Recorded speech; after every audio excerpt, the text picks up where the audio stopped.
A new article in The Atlantic says the Trump campaign is planning to spend more than $1 billion to reelect the president.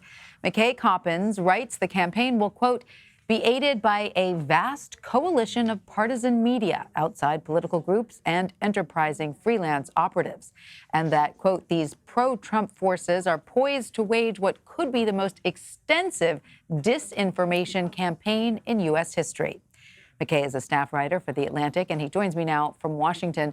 Welcome, McKay. So what is at the center of what you call the Trump campaign's disinformation architecture? You know, if you look at the efforts that the Trump campaign and the associated kind of coalition of pro-Trump forces are operating, they're basically running an effort to distort fan conspiracy theories, fan lies that will help to boost the president. And a lot of what the way that it's done is through micro-targeting. This is basically a process of digital advertising wherein the electorate is sliced up into small, distinct, very specific niches, and then ads are created to target them. So, for example, an ad that is about defunding Planned Parenthood might not go over well with a large national audience, or it might be divisive, but if they can micro-target it to, say, 800 pro-life Roman Catholic women in Dubuque, Iowa, they know the ad will be received well.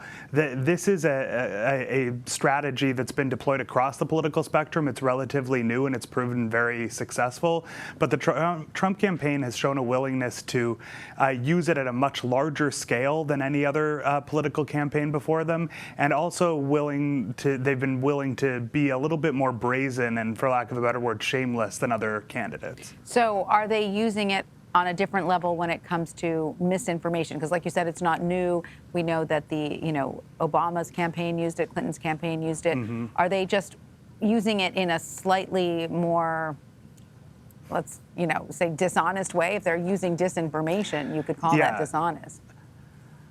Right, exactly. So for a good example of this is the impeachment proceedings. I actually, while I was working on this story, created a separate Facebook account that was designed to fully immerse myself in the messages that the Trump campaign and the president's allies were putting out throughout the impeachment proceedings. And what I found was that on a daily basis, even an hourly basis, they were creating ads and videos and associated news articles that were designed to advance a narrative that was just completely not borne out by the facts of the case.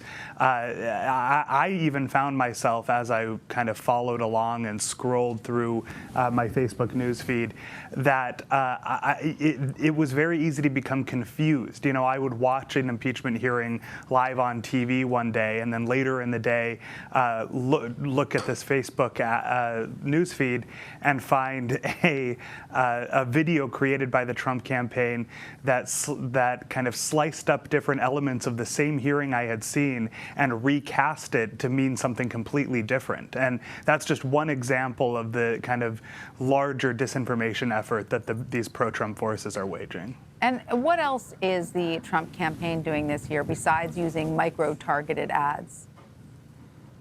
One thing that the campaign is going very heavy on is mass texting. Until pretty recently, people had to opt in to receive mass texts from campaigns, but there are new texting apps called peer-to-peer texting apps, where a single volunteer can actually send hundreds of messages within a single hour. And so the Trump campaign has said that these peer-to-peer texting apps are going to be central to their efforts. Now, so far, I've been receiving these text messages. For the most part, they're advancing kind of the same things we hear the president say on Twitter on a daily basis and asking for fundraising, making fundraising please. But we have seen examples where these texting apps or texting whisper campaigns can be used to smear opponents or spread misinformation. And there's a lot of fear among experts and political strategists about how it could be used, especially in kind of the final weeks of the presidential election. Of course, we know that political spin and dirty tricks are nothing new, and they've been utilized by both parties. So what is being done here to crack down on domestic disinformation, and does the sheer scale of it make it difficult? It is difficult to crack down on it. It's a subject that's gotten a lot of debate and a lot of attention in recent years. Part of the reason is that in other countries where disinformation has become a real problem, there have been successful case studies in how to crack down on it, but most of the measures that have been undertaken would run afoul of the First Amendment in the U.S., right? It's very hard to create laws or regulations that crack down on political speech, even false political speech. A lot of the blame does rest with social media platforms like Facebook and Twitter. They have within their power and within their rights to go through and keep disinformation and misinformation and toxic speech off their platforms. And for the most part, they've chosen not to, citing broad kind of the spirit of free speech and First Amendment ideas. They've decided that it's not in their best interest to keep that stuff off their platforms. It certainly makes debating or thinking about the First Amendment very interesting, because you say experts call this censorship through noise, which is something obviously the framers of the Constitution certainly didn't have in mind when they were talking about the First Amendment. So do we need to approach this in a new way and with some sort of modern angle?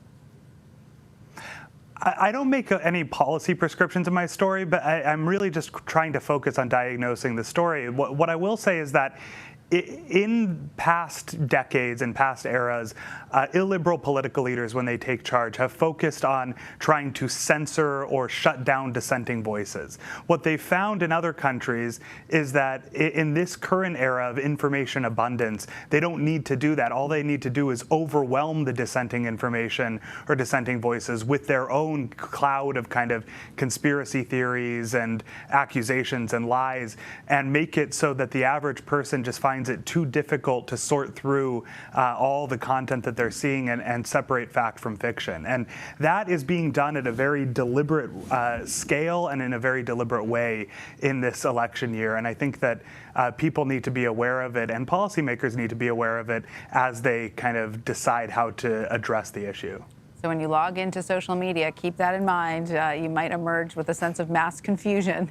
All right, McKay Coppins, thank you so much for joining us. We really appreciate it. Thank you.